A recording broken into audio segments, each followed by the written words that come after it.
संदीप ने अपनी माँ के कहने पर गांव में शादी कर ली थी। लड़की का नाम था सुनीता।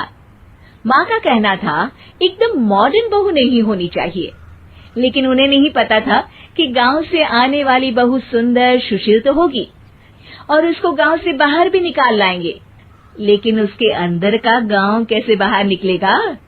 शादी के कुछ दिन बाद, माँ टिफिन तो देना जरा। बेटा अब तो स्कूल नहीं ऑफिस जाता है, माँ से नहीं अपनी बीवी से टिफिन मांगा कर। ओके माँ। सुनीता टिफिन ले आओ। एक लो टिफिन, इसके अंदर पिस्ता डाल दिया है। पिस्ता? पिस्ता क्यों? सास जी ने बोला था ना कि आपको पिस्ता बहुत पसंद है। ओहो, मैंने पिस्ता नहीं पास्ता बोला था, पास्ता। पास्ता? कहीं होता है पास्ता? अरे बेटी तू रहने दे, मैं बना दूंगी। अच्छा किया कि पाव भाजी बनाने का नहीं बोला, वरना किसी के पाव बना देती है। सुनीता को बुरा लगता है, लेकिन उसकी नादान हरकतें कम नहीं होती। ऐसे ही एक दिन, अरे तुमने ये क्या लगाया है? अरे आप वो फूस फूस करके लगाते हैं ना, वही। डियो? का दियो? किसको दियो? अरे वही ना जिससे खुशबू आती है। हाँ सही पकड़े हैं। अच्छा लेकर तो आना। कौन सा डियो लगाया तुमने? अभी लेकर आते हैं जी। संदीप की बात मानकर सुनीता अंदर से खुशबू वाला फुसफुस लेकर आती है। ओएमजी! ओएमजी मतलब ओ माय गणेश ना। अरे ओएमजी छोड़ो, और ये खुशबू वाला फुसफुस की बात कर रही थी तुम? हाँ इसी की, फिर से सही पकड़े हैं। अरे देवी, लेकिन आप सही नहीं पकड़े हैं, ये डियो नहीं है। डियो नहीं है तो क्या लियो है? अरे ये रूम फ्रेशनर है, जिसको कमरे में छिड़कते हैं, खुद पर नहीं। कोई बात नहीं, माँ कहती थी आत्मा किराएदार है, शरीर एक किराए का कर्म। हम शरीर पे ये डाल लिए तो क्या फर्क पड़ जाएगा। अरे बहू, ओ बहू, मेरे लिए फल तो ले आ, फिर मैं बाजार जाऊंगी। सुनीता अपनी सास के लिए फल लेकर आती है। अरे बेटा, पपीता, तरबूज और सेब फल ऐसे कैसे खा लूं? काट कर तो ले आ। माँ जी, मेरे गांव में तो खेत से उठा के सीधा खा लेते हैं। अरे ये तेरा गांव नहीं है ना।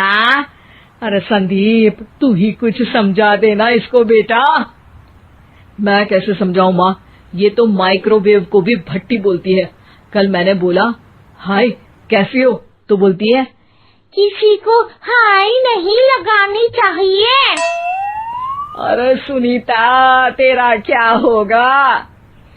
अभी तो कैसे बताऊं माँ जी, अभी हम कुछ करेंगे फिर पता चलेगा क्या होगा, लड़का या लड़की।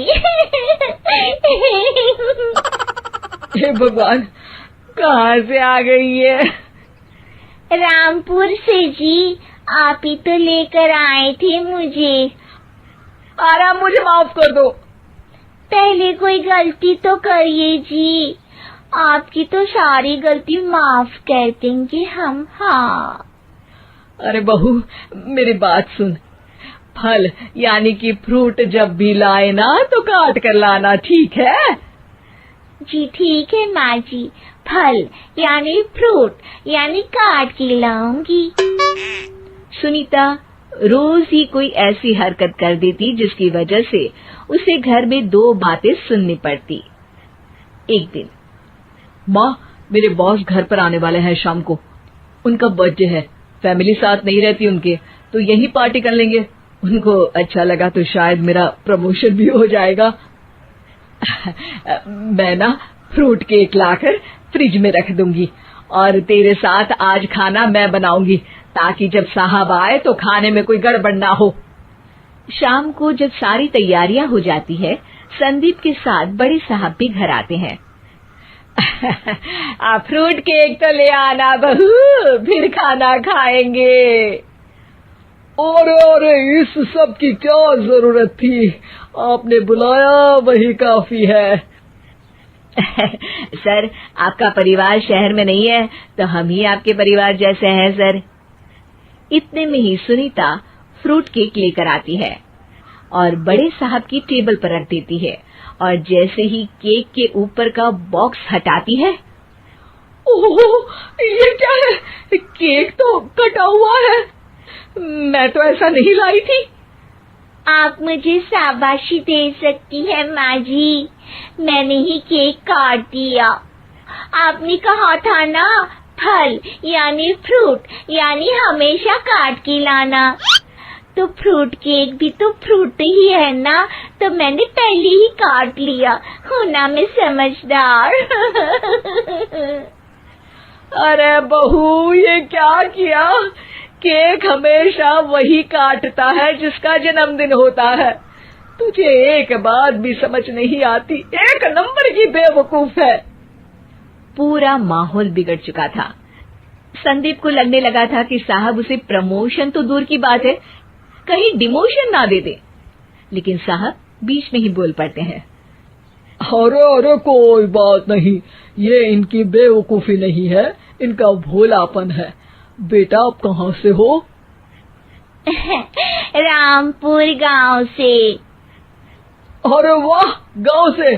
फिर तो आपके गांव में ताजे फल और सब्जियां मिलते होंगे। हाँ, सही पकड़े हैं। हम तो काटते भी नहीं, सीधा खा लेते हैं। मैं ना एक बार तुम्हारे गांव घूमने जरूर चलूंगा। क्यों संदीप, ले चलोगे ना? मुझे गांव घूमना बहुत पसंद है। बस फिर क्या था, संदीप और सास दोनों खुश हो गए, क्योंकि साहब को सुनीता ने गांव की बात करके खुश कर दिया था। अब संदीप का प्रमोशन पक्का था। शिक्षा, कभी भी किसी भी गलती पर घबराना नहीं चाहिए। हो सकता है कि उस गलती की वजह से आगे बड़ा फायदा हो जाए।